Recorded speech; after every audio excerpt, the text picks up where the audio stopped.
পশ্চিমবঙ্গে নতুন বিজেপি সরকার আসার পর এই বিজেপি সরকারের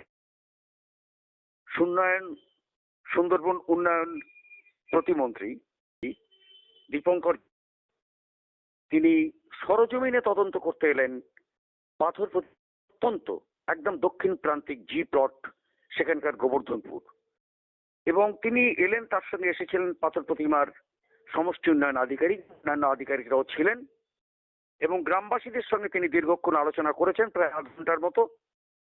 তিনি সীতারামপুর থেকে টানা এসছেন, সীতারামপুর পর্যন্ত লঞ্চেতেই এসছেন, তারপর উনি গাড়ি নিয়ে টানা গোবর্ধনপুর পরিদর্শনে আসেন। এবং গোবর্ধনপুর এসে গ্রামবাসীরা তারা ভীষণ আগ্রহী ছিলেন যে মন্ত্রীর এই সমস্যার কথা বলার জন্য। তিনি শুনেছেন এবং শুনে দিয়ে তার ব্যবস্থা করার জন্যও সেখানেতে তিনি কথা দিয়ে এসেছেন, এবং তিনি বলেছেন এখানে পাকা নদী হবে, কোনো চিন্তার কোনো কারণ নেই। তার কারণ পাকা নদীবাদ করতে গেলে আপনাদের জায়গা দিতে হবে। তো তাতে গ্রামবাসীরাও মোটামুটি রাজিও হয়েছেন। তবে তাদের একটা ব্যাপার যে তাদের তো সব জায়গায় চলে গেছে সমুদ্র গর্ভে, সুতরাং যেটুকুনি জায়গা আছে তার জন্য কম্পেনসেশনের কথা উল্লেখ করেছেন, এবং সেক্ষেত্রে সুন্দরবন উন্নয়ন মন্ত্রী সেখানেও আশ্বাস দিয়েছেন যে ঠিক নিশ্চয়ই ব্যাপারে ভাবা নিশ্চয়ই হবে, এবং আপনারা যদি জায়গা দেন তাহলে পাকা কংক্রিটের বাঁধ এখানে করে দেবো, এবং বাঁধটা একদম পুরো সমুদ্রের উপকূলে একটু দূরেতে করতে হবে, যাতে কোনো রকম ভবিষ্যতের কথা চিন্তা করে, এবং তার থাকবে ম্যানগ্রোভ। সুতরাং তারা আশ্বস্ত। গোবর্ধনপুরবাসী বারবার আপনাদের কাছে এই গোবর্ধনপুরের কথা বলেছি, এবং আপনারা জানেন যে গোবর্ধনপুর যদি ভেসে যায় তাহলে জি প্লটে চলে যাবে, এটাও আমি বারবার বলেছি। এবং প্রতিনিয়ত এইভাবে বলার পর এই যে নতুন বিজেপি যিনি সুন্দরবন উন্নয়ন মন্ত্রী, তিনি নিজে যে সরজমিনে দেখে গেলেন, এবং সবচেয়ে বড় কথা গ্রামবাসীরা ভীষণভাবে খুশি এবং ভীষণভাবে আশ্বস্ত। তারা একটা জিনিস তারা চিন্তা করছে যে যেহেতু এখানে কেন্দ্র এবং দুটো সরকারই যেহেতু একই সরকার, সেক্ষেত্রে আশা করা যাচ্ছে যে টাকার অভাব হবে না, এবং সেক্ষেত্রে টাকার অভাব যদি না হয় তাহলে এখানে পাকাপাকি নদীবাদ হবে, এবং সেক্ষেত্রে গোবর্ধনপুর যে টোটাল যে এতদিন যে প্রতিশ্রুতি পেতে এসেছে সেই প্রতিশ্রুতি আর থাকবে না। সেই জন্য আশার আলো দেখছে গোবর্ধনপুরবাসী।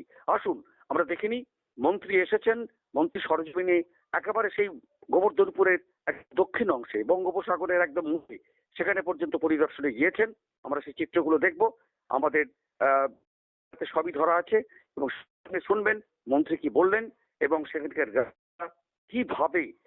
কিভাবে তারা আশ্বস্ত হয়েছেন, এবং শুধু তাই গ্রামীণরা তারা এত খুশি হয়েছেন যে যার ফলে তারা অনেকটা বেশি যেন মনে করছেন যে বোধহয় আমরা গোবর্ধনপুরকে এবারে আটকাতে পারবো, গোবর্ধনপুর আর বোধহয় জলে চলে যাবে না, নোনা জলে প্লাবিত হবে না গোবর্ধনপুর। সুতরাং সেই হিসেবে আমাদের আজকের দিন, অর্থাৎ এই বুধবার যে আজকের তিনি এলেন, তিনি প্রায় 5:30টার পর তিনি এসছেন, এবং সেখানে আধ ঘন্টা সময় দিয়েছেন, এবং সেখানে সময় দিয়ে সব কিছু শুনে তারপর তিনি গেছেন। এবং এই ব্যাপারেতেই গ্রামবাসীরা রীতিমতো উৎফুল্ল, এবং তারা আশা করছে যে আগামী দিনে যে পাকা নদী বাঁধ গেলে তাহলে তাদের যেটুকুনি অংশ বেঁচে আছে, তাদের সবকিছু সমুদ্রগর্ভে চলে গিয়ে যেটুকুনি বেঁচে আছে তারা অন্তত সেই সম্পত্তিটুকু থেকে সেখানেতে যেন বাকি যেন কাটতে পারে এবং কাটাবে, এবং শুধু তাই নয় তাদের পরিবারবর্গ যেন সুন্দরভাবে জীবনযাপন করতে পারে। আসুন আমরা দেখে নিই ক্যামেরা কি বলছে, আমরা সব ছবিও দেখবো। হয়ে গেল প্রায় 4-5 বছর। 19 সালে, হ্যাঁ 19 সালে রাজীব সেচ মন্ত্রী। আচ্ছা, বাঁধটা কিন্তু তখন তো উনি অ্যালটমেন্ট করলেন, বাঁধটা তখনও হয়নি, তারও 1 বছর 2 বছর পরে হয়েছিল।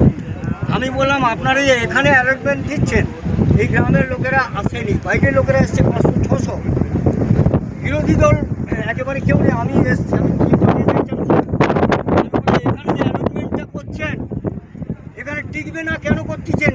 আপনি 500 ফুট পিছিয়ে দিন, তাহলে দীর্ঘস্থায়ী হবে।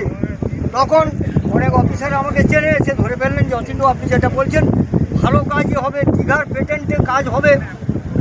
আমি বলি দীঘার পেটেন্ট জানা আছে, কিন্তু পিছিয়ে দিন, আমাদের অভিজ্ঞতা এখানে আছে, রাখতে পারবেন না।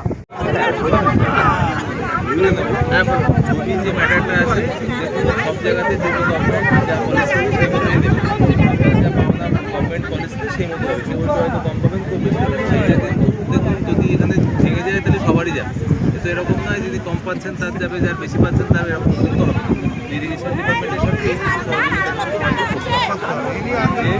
সহযোগিতা করছি না। ব্যাস, আর পিছিয়ে যেটা আমাদের প্রস্তাব যে না না বাঁধটা পিছিয়ে দেবো, করলে কিন্তু কখনো পাচ্ছে বাঁধ আমরা পিছিয়ে দেবো। পিছিয়ে যতটা ফেসিলিটেশন ওনারা যেটা চাইছে একটা বাদ থাকবে, এরা টেম্পোরারি বাদ থাকবে।